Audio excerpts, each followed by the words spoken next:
আমি এখন পর্যন্ত ৫-১০টা দেশে তো গেছি এবং বলতে গেলে ১০-২০টা দেশের খাবার খাইছি। মানে ওইসব দেশের লোকাল কুজিন ট্রাই করা হয়েছে। আলহামদুলিল্লাহ অনেক মজার খাবার খাইছি। আবার অনেক অদ্ভুত স্বাদেরও খাবার খাওয়া হয়েছে। আর আমি কোনো দেশে গেলেই খাবার নিয়ে কখনো প্যারা হয় নাই।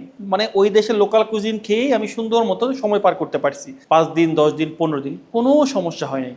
আমি সেন্ট্রাল এশিয়ার দেশ উজবেকিস্তানেও গেছি, যাদের খাবার আমাদের থেকে একদমই আলাদা। এমনকি আমি চায়নাতে গিয়েও খুব আরাম করে চাইনিজ লোকাল কুজিন খেয়ে থাকতে পারছি। কিন্তু একটা দেশে এসে আমি কট খেয়ে গেছি, সেটা হচ্ছে শ্রীলঙ্কা। এইখানকার খাবারগুলা আসলে অদ্ভুত স্বাদের। মানে স্বাদটা কেমন আপনাদেরকে আসলে এক্সপ্লেন করা সম্ভব না যদি না আপনারা আসেন। এদের খাবার কিন্তু এমন না যে অনেক অন্যরকম, আমাদের মতোই ভাত ডাল মাংস সবই খায়, কিন্তু রান্নার প্রসেসটার মধ্যে একটু গ্যাঞ্জাম। মানে ওদের রান্নার মধ্যে এত বেশি লবণ আর এমন অদ্ভুতভাবে রান্না করে যে মুখেই নেওয়া যায় না। আমি ২-৩ দিন ট্রাই করছি, এরপর মনে হয়েছে যে আর সম্ভব না। তো আমি লোকাল কুজিন বাদ দিয়ে যে নর্মাল খাবারগুলো, মানে যেগুলো সব দেশেই খায়, যেমন ফ্রাইড রাইস পাস্তা, এগুলো ট্রাই করলাম। ওমা, এগুলোর মধ্যে সে একই গ্যাঞ্জাম।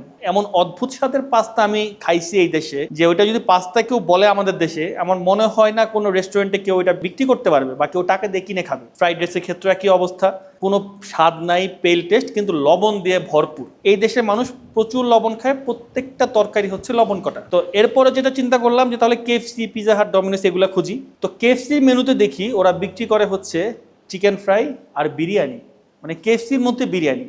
সেটা স্বাদও দেখেই মনে হয়েছে যে ভালো হবে না, তাই খাওয়ার রিস্ক নেই। এরপরে লাস্ট অপশন ছিল পিৎজা হাট। পিৎজা হাটের উপরেই আমরা আসি, পিৎজা হাট থেকে পিৎজা খাচ্ছি।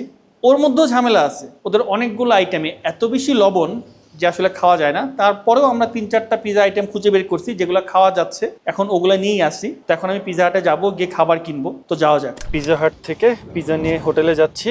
আপনারা যারা শ্রীলঙ্কা আসবেন একটু মেন্টালি প্রিপারেশন নিয়ে আসবেন যে খাবার নিয়ে প্যারা হয়তো খাবেন।